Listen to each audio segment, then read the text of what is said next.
이사야 1장.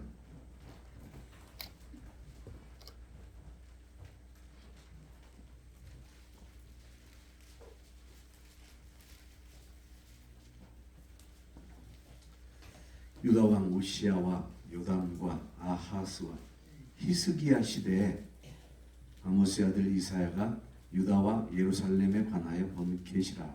자, 우시야 왕 때, 요담 왕 때, 아하스 왕 때, 히스기야 왕 때 4대 왕을 섬기면서 선지자를 했습니다.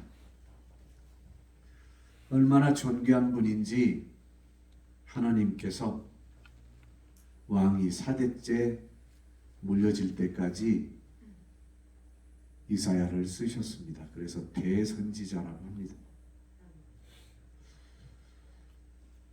잠깐 쓰임받다가 사라지는 것이 아니라 하나님께서 마음껏 쓰실 수 있는 사람,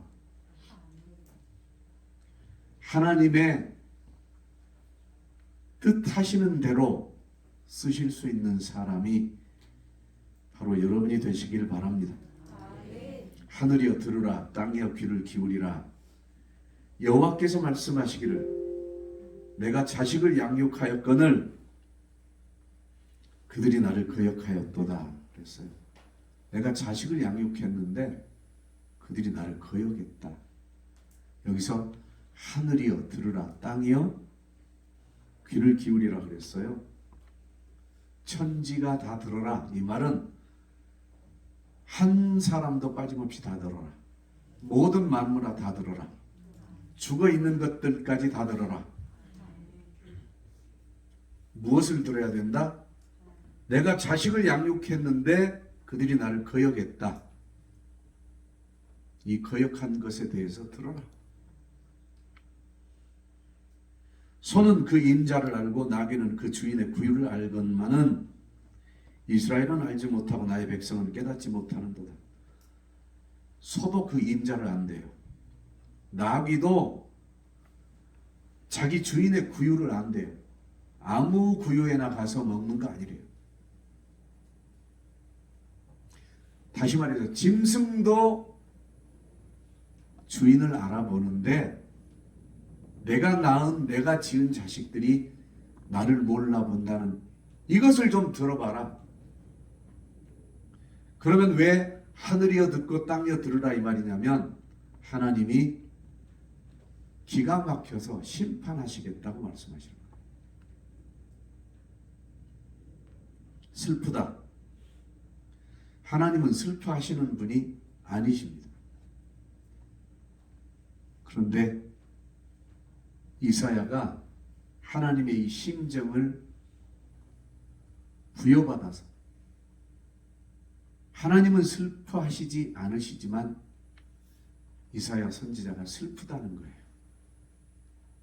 범죄한 나라요, 허물진 백성이요, 행악의 종자요, 행위가 부패한 자식이로다. 자, 이스라엘은 엄밀하게 말하면 뭘 의미하냐면 하나님께서 낳으시고 기르시고 택하시고 세우신, 다시 말해서 모든 믿는 자들을 이스라엘이라고 하는 거예요. 그런데 그들이 어떤 자들이다? 범죄한 나라다. 이 말은 한 사람도 빠짐없이 범죄했다. 여기서 하나님께 범죄했다. 이 뜻은 곧 하나님 뜻대로 행하지 아니하고 자기가 주권자 되어버렸다. 자기가 주인 노릇 해버렸다. 자기가 하나님 노릇 해버렸다. 누가? 모든 백성이. 허물진 백성이요. 여기서 허물지다 이 말은 하나님보다 더 하나님처럼 생활했기 때문에 그로 인해서 자기가 지은 일상적인 잘못된 삶이 있겠죠. 이 허물진 것. 그리고 행악의 종자요. 여기서 종자라 그랬어요. 종자는 씨앗을 의미합니다. 그런 악한 자들로부터 태어난 자들이요. 혹은 그런 악한 자들을 또 낳아서 심고 있는 자들이요. 부패한 자식이로다. 부패한 자식이로다. 여기서는 이미 그 사람이 죽어서 무덤에 묻혀서 썩어버린 것 같은 구제할 수 없는 자식이로다. 이것을 단 한 줄로 얘기한다면 다시 살려낼 수도 없고 건져낼 수도 없고 다시 고칠 수도 없이 완전히 끝나버린 상태다. 왜? 그들이 여호와를 버리며 이스라엘의 거룩하신 이를 만홀히 여겨 멀리하고 물러갔도다. 자, 예수 그리스도는 생명입니다. 곧 여호와 하나님은 생명입니다. 그런데 생명을 버렸다. 만홀히 여기고 멀리하고 물러갔다. 우습게 여겼다. 이 말은 시냇가에는 버드나무가 자랍니다. 신비하게도 시냇가에는 버드나무가 자랍니다. 그런데 그 시냇가에 있는 버드나무를 캐가지고 사막으로 옮겨버렸다와 같아요. 다시 말해서 버드나무가 걸을 수 있다면 에이, 더 이상 시냇가에 있기 싫어. 그리고 시냇가를 버리고 시냇가를 우습게 여기고 시냇가를 멀리하고 사막으로 물러가 버렸다. 이 이야기입니다. 그러면 그 사막에 가서 죽을까요? 가면서 죽을까요? 네? 틀렸어요. 그 사막에 가서 죽을까요? 가면서 죽을까요? 네?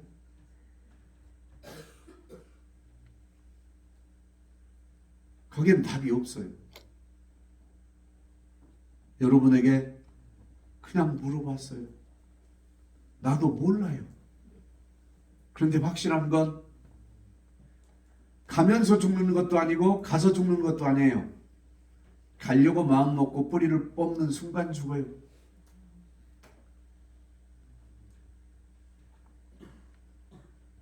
이 기가 막힌 상황을 모르는 거예요. 너희가 어찌하여 매를 더 맞으려고 폐역을 거듭하느냐.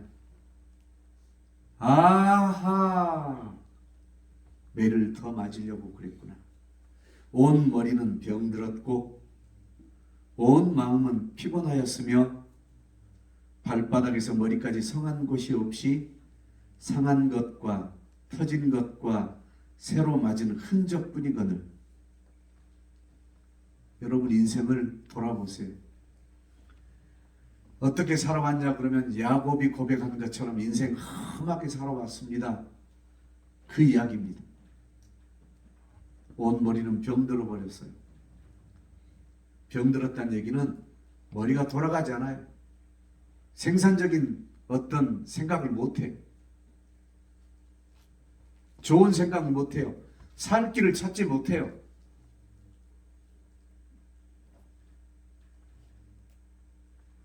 마음은 피곤하였으며.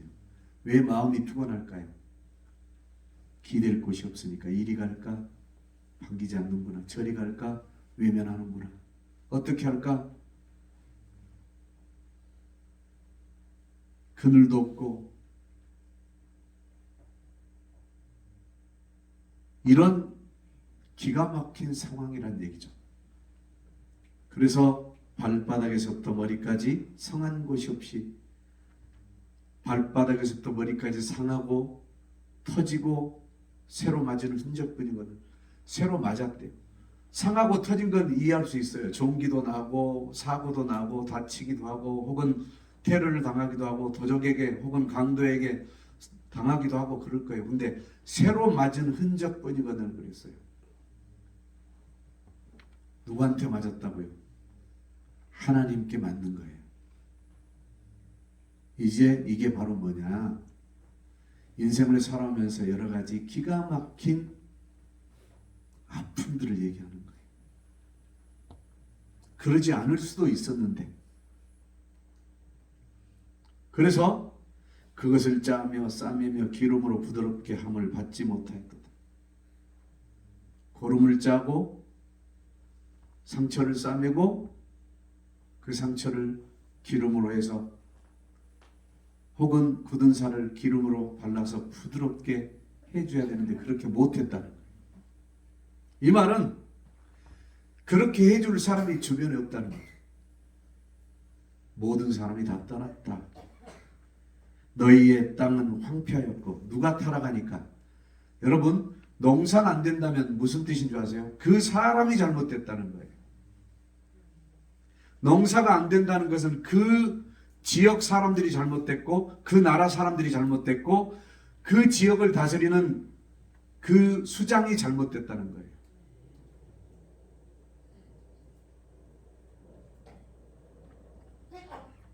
그래서 너희의 땅은 황폐하였고 너희의 성읍들은 불에 탔고 너희의 토지는 너희 목전에서 이방인에게 삼켜졌으며. 이방인에게 삼켜졌대요. 이 말은 뭐예요? 전쟁으로 뺏겨버렸대요. 이방인에게 파괴됨 같이 황폐하였고 침략을 당해서 초토화돼 버렸다. 딸 시온은, 교회는 포도원의 망대같이 참외밭의 원두막같이 에워싸인 성읍같이 겨우 남았도다. 교회만 겨우 남았는데 만군의 여호와께서 우리를 위하여 생존자를 조금 남겨두지 아니하셨다면 우리가 소돔 같고 고모라 같았으리로다. 생존자가 누굽니까? 그래도 예수님만 바라고 그래도 말씀 중심으로 끝까지 버틴 자들만 남았대요.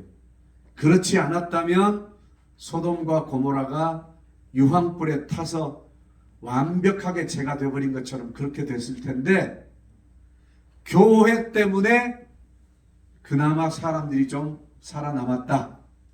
그 얘기를 하는 거예요.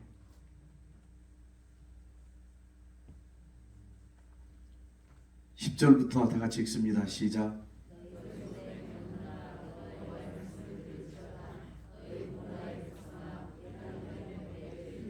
자, 무슨 얘기예요? 이미 소돔과 고모라는 옛적에 다 불타서 없어졌는데 왜 갑자기 소돔에 관한도라 고모라의 백성아 라고 말씀하시죠? 누가 그렇게 됐다고요? 이스라엘 백성들이 멸망받을 소돔과 고모라 사람하고 똑같기 때문에 말씀하신 거예요. 그렇다면 지금 우리 찬송하는 교회도 똑같이 말씀하십니다. 소돔의 관원들아, 고모라의 백성들아. 아멘 하고 받으십시오. 아멘. 다시 말해서 좀 쉬운 말로 너희 죽어볼래? 죄가 되어볼래? 불 속에 떨어져 볼래? 여호와께서 말씀하시되 너희의 무수한 재물이 내게 무엇이 유익하뇨? 나는 순양의 번제와 살찐 짐승의 기름에 배불렀고 나는 수송아지나 어린 양이나 순염소의 피를 기뻐하지 아니하노라. 나 그런 거 받으려고 너희들에게 예수 믿으라고 하는 건 아니야. 너희가 내 앞에 보이려오니 이것을 누가 너희에게 요구하였느냐? 내 마당만 밟을 뿐이니라. 정말로 너 나 믿고 싶어서 왔어? 아니면 안 믿자니 지옥 갈 것 같고 예수 믿자니 귀찮고 정말로 예수 아니면 못 산다고 하니? 라고 질문하십니다. 내 마당만 밟을 뿐이니라.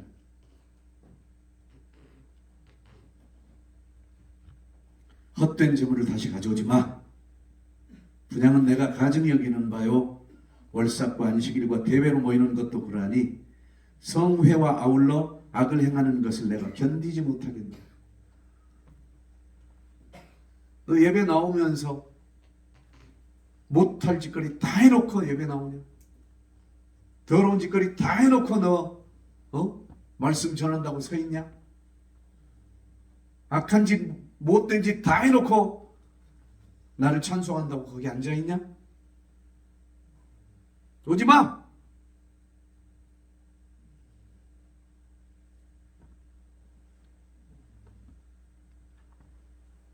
내 마음이 너희의 월삭과 정한 절기를 싫어하나니 그것이 내게 무거운 짐이라 내가 지기에 곤비하였느니라. 무슨 얘기입니까? 내가 니들 죄를 위해서 다 해결해 줬지만 또 더러운 죄를 지고 또 잤냐? 이미 십자가에서 다 내려놨는데 또 지우냐?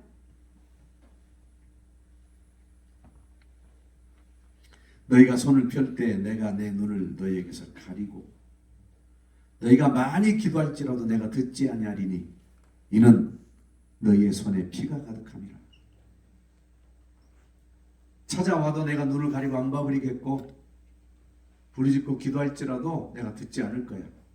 왜? 너희 손에 피가 가득하다 이 말은 너 자신이 네 목숨을 죽이고 있고 그 피값 그리고 너를 통해서 다른 사람들이 죽어가고 있지 않냐.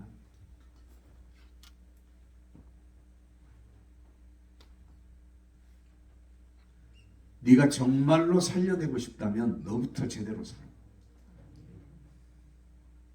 너부터 제대로 살아야 다른 사람 살릴 거 아니야. 너희는 스스로 씻으며 스스로 깨끗하게 하여 내 목전에서 너희 악한 행실을 버리며 행악을 그치고 선행을 배우며 정의를 구하며 학대받는 자를 도와주며 고아를 위하여 신원하며 과부를 위하여 변호하라. 방법을 알려줬어요. 스스로 씻으라고 하는 것은 회개해라. 좋은 말 할 때 회개해라.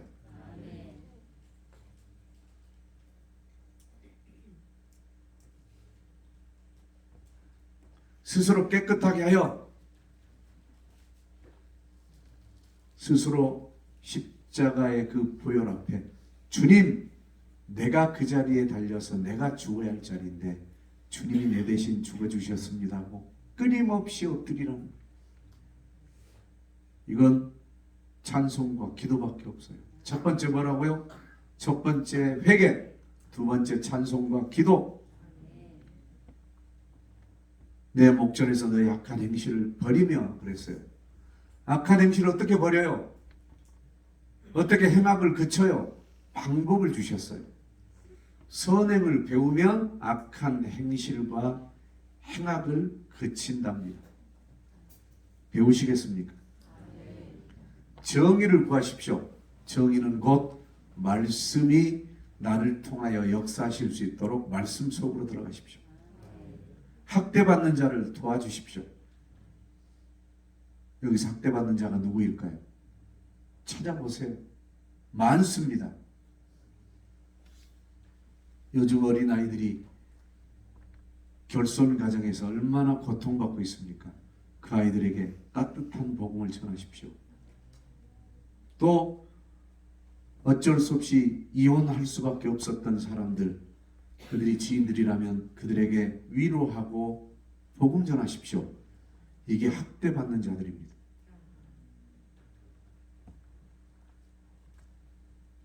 고아를 위하여 심원하며 과부를 위하여 변호하라. 거의 같은 맥락입니다. 여기서 고아를 위하여 심원하며 이 말은 부모를 잃어버린 자를 위하여 하나님께 대신 그 억울함을 기도해주고, 과부를 위하여 변호하라. 과부가 내가 그럴 수밖에 없었다, 이혼할 수밖에 없었다, 그 과부가 말하게 하는 것이 아니라 성경으로 대신 해주라는 거예요. 무슨 얘기냐? 많은 사람들이 이혼하면 그것이 마치 죄인인 것처럼 눈짓, 표정, 악한 입술로 상당히 그 사람을 난처하게 만듭니다.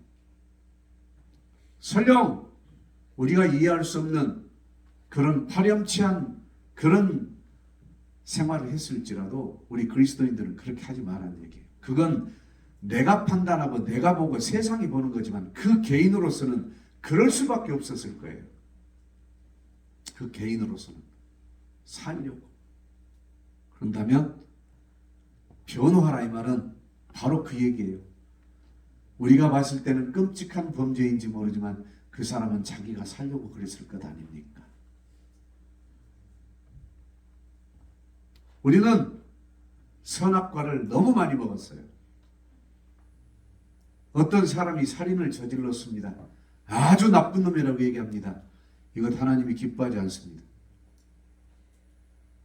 선악과가 뭔지 아세요? 판단, 정죄, 심판하는 게 선악과예요.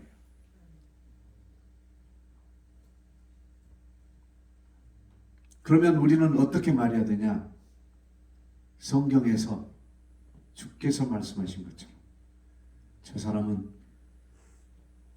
자기가 살려고 저 사람을 죽였네. 이렇게 말하는 거예요. 자기가 살려고 그 사람을 죽이는 거예요. 그 사람이 있기 때문에 자기가 죽을 것 같은 거예요. 옹호하라고 하는 것이 아니라 내가 죄 짓지 말라는 거예요. 그러나 살인은 분명한 죄다. 이해가 됐습니까? 그래서 뭐라고 얘기해야 되냐? 우리는 저 사람에게 내가 조금만 더 일찍 저 사람과 친해지고 일찍 만났더라면 내가 복음 전을. 예전에 미국에 있는 유명한 대학에서 우리나라 한국 유학생이 총기 난사해 가지고 20몇 명이 죽었어요. 그때 제가 한참 은혜를 받고 전도를 많이 할 때인데 그 뉴스를 듣는 순간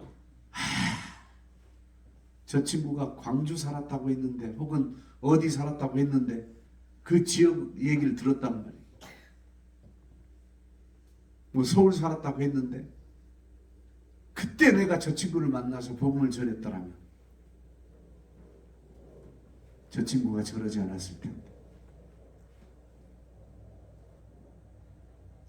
우리 마음은 그 마음을 가져야 되는 거예요. 이해가 됐습니까?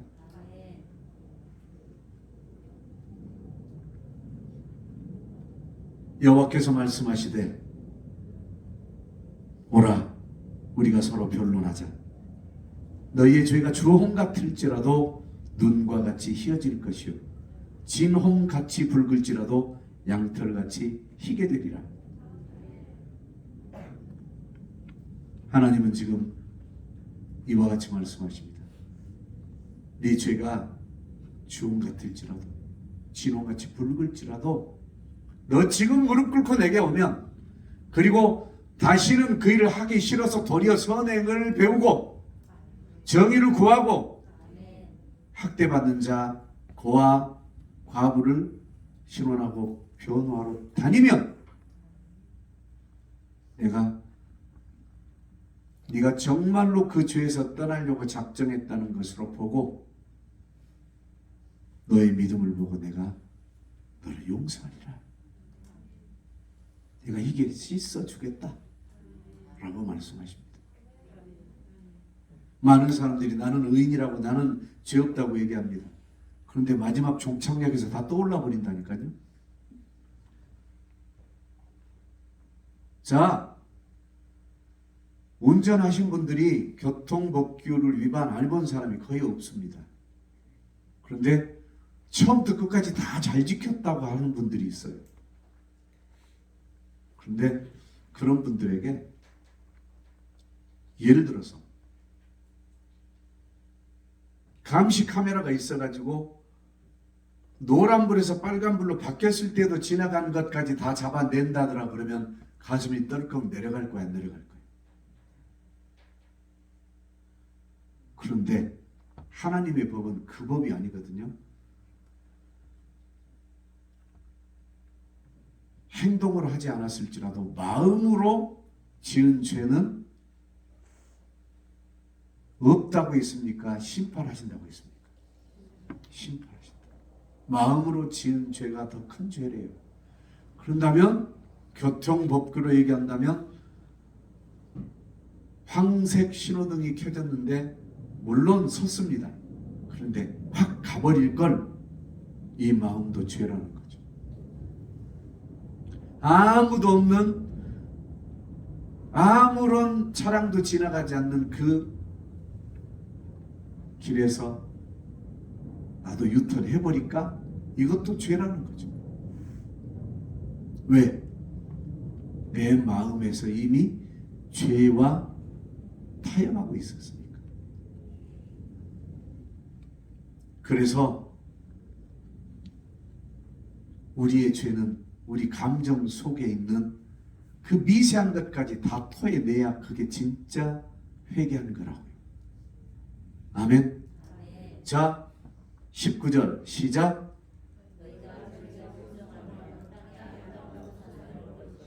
너희가 즐겨 순종하면, 그랬어요. 이 말은 회개하려고 스스로 씻고 깨끗하게 해서 악한 행실과 행악을 버리고 그치면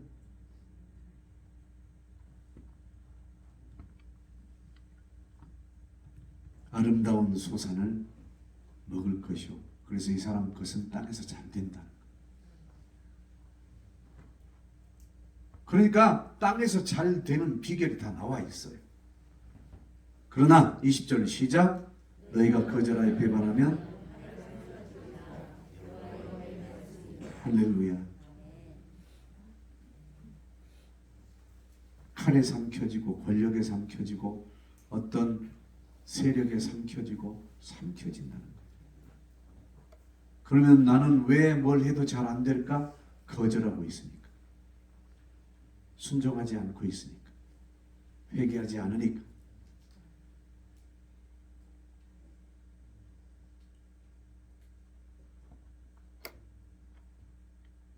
분명하게 하나님은 말씀하십니다. 오라, 우리가 서로 변론하자. 이게 무슨 뜻인 줄 아세요? 하나님 앞에 나와서 엎드리고 성경을 펴면 성경을 통하여 알려주신대요. 너 이런 죄가 있어. 그리고 조용히 묵상하면 알려주신대요. 너 속에 이런 깊은 죄가 있어. 그리고 고백하고 탄식하면 더 깊은 죄가 여기도 있네 라면서 변론한다는 거예요. 너 왜 이런 죄를 지었어? 주님, 제가 이 죄를 못 놓겠어요. 혹은 주님, 제가 연약했어요. 혹은 그럴 수밖에 없었어요. 혹은 저는 어쩔 수 없는 죄인입니다. 이렇게 변론할 때, 좋아, 네 죄가 주홍 같을지라도 눈과 같이 희게 해줄게. 누구로? 예수 그리스도의 십자가의 은혜로. 너희 죄가 진홍같이 붉을지라도 양털같이 희게 해줄게. 예수 그리스도의 이름으로. 결론, 그렇게 회개하면 땅에서 아름다운 소산을 먹을 것이다. 그러나 회개하지 않냐고 거절하고 주님을 배반하면 칼에 삼켜질 것이다. 선택은 여러분의 몫입니다. 함께 기도합니다.